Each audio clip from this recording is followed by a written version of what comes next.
This is my Revell 69 Nova, and this is, if you didn't see a previous video, I've always had this car as an idea in my head. So I wanted to build a sleeper car, because if I had the money and I had a Nova, this is what I would do with it. And so it's Tamiya white, you know, it's off the radar. Nothing fancy. Steel wheels out of my parts box. I'm not sure where they come from. With some small hubcaps, same thing. Out of the parts box. I'm not sure where they come from. So we don't have fancy rims or anything like that. We don't have any giveaways as far as the outside. It's just a normal everyday Nova. Now in the interior, I put a bench seat in there because I didn't want bucket seats. I don't want to give any indication if somebody saw in the window either, if I can. So they're just like, oh, it's just a, you know, cheap 69 Nova. It probably got a straight 6 in it. You know, who knows? And I did put an automatic transmission in it. And I modified the steering column and put the shifter on the steering column for the automatic is not on the floor, it's on the steering column. And I did that with just a piece of thin wire and made it with that and bent it and put it on there. And then that's about it. Just painted it Tamiya tan on the inside. Not like, again, nothing to give anything away. So doesn't have any emblems on the outside, just says Nova. Doesn't tell you anything about it. And of course, under the hood, this kit comes with a 427, and I used that. I was unable to find any headers that I had that would fit this car, so I had to use the exhaust manifolds. But generally, on the real car, I would have used headers. But I didn't have any, and I didn't see anybody online that sold any headers for this engine and this car. And so, not a big deal. I'll just use my imagination. It's got headers on it. But if I had the real car, I'd have headers. So there's no emblems on the engine, nothing to give it away. Even if somebody saw the engine, even though they know it's a V8, they don't know anything about it. So this is what I wanted to build. Just you know, I'm sure if you pulled up to this car, you would never know, except maybe from the exhaust, which I would probably try to hide if I had a real car.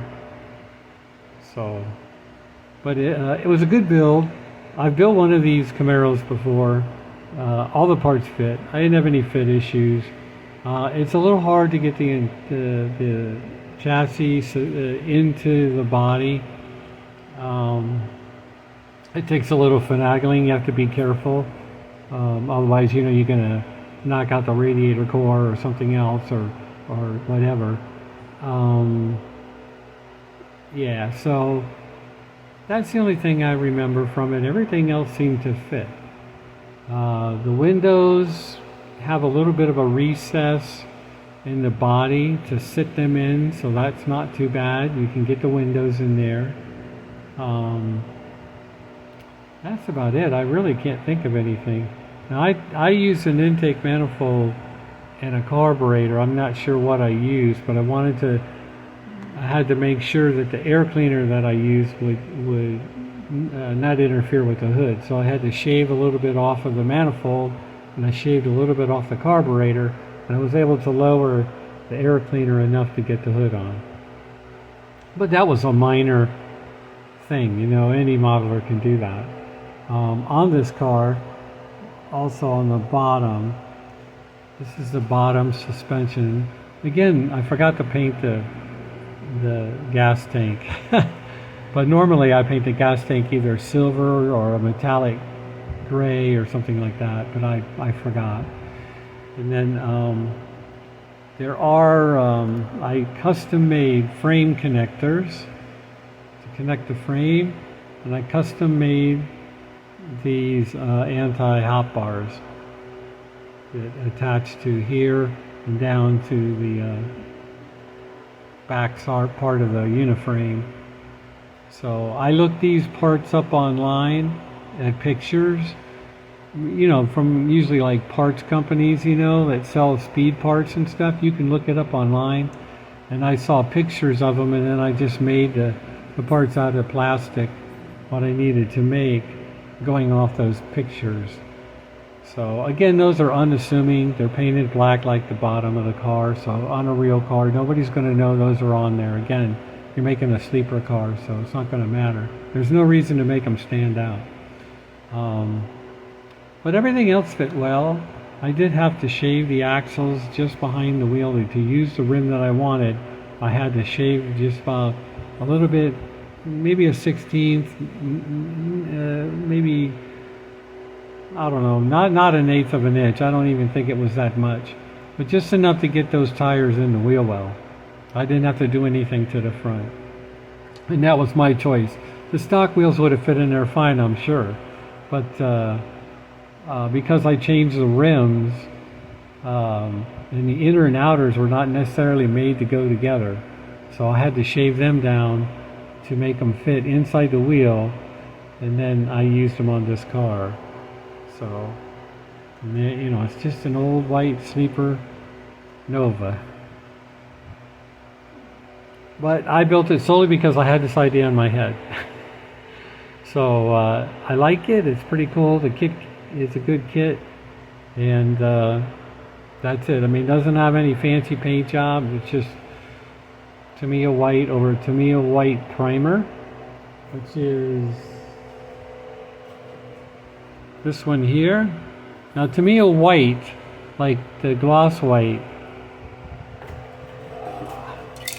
which is this one, this paint is a little thin. So if you want to cover them all, even though this was molded in white, if you want to have some coverage with this, you'd have to put on several light coats, really light coats, because you don't want it to run into cracks in the door jambs. You know, you don't want it to do that. So you'd have to put some extremely light coats on there to really get the finish that you want. But if you put this down first, I don't know what the number is on this one, but there's only one white primer, surface primer from Tamiya, so it's very easy to look up. And then you put this down first, and this will make a good base for this, and you won't have to worry so much about it being runny. That's my opinion. And I've used white many times, but I've never had as good a success with it as I have with this primer. It saved a lot of time and probably saved some paint, because in the past I would always put one light coat after another until I got it where I was at. This time I only put one or two coats and different parts on the car and on the body. Put this on first, and I didn't have a problem after that. It went on really nice. I did use a Tamiya Clear on it, but anybody that's used Tamiya Clear knows that it's not like super shiny. It's not like 2K. It's not that kind of gloss. Actually, the gloss finish you get with it is probably more in scale, because I mean 2K is so thick on a model car. I don't think it's really all that necessarily in scale, but that's irrelevant really. I mean, it's an art form. You can paint it any way you want. Use any clear you want. That's up to you. So there it is. I finished it, and on to the next project, which is actually I'm going to finish up the Impala next, and that's almost done. I have to do some modifications to the rear tires according to the directions to the kit. I have some ideas. I want to do something with the trim, even though I painted the trim on both sides and it came out nice. I want to do something else with it. And we got the grill in, got the glass in, got the chassis in, the engine's in. So we'll see how those final details come together at the end. But for now, it's the Nova's turn. So I hope you enjoyed it. I know it's not a really super exciting car, but it's a sleeper and it's made not to be excited. So alright, catch you on the next one. Later.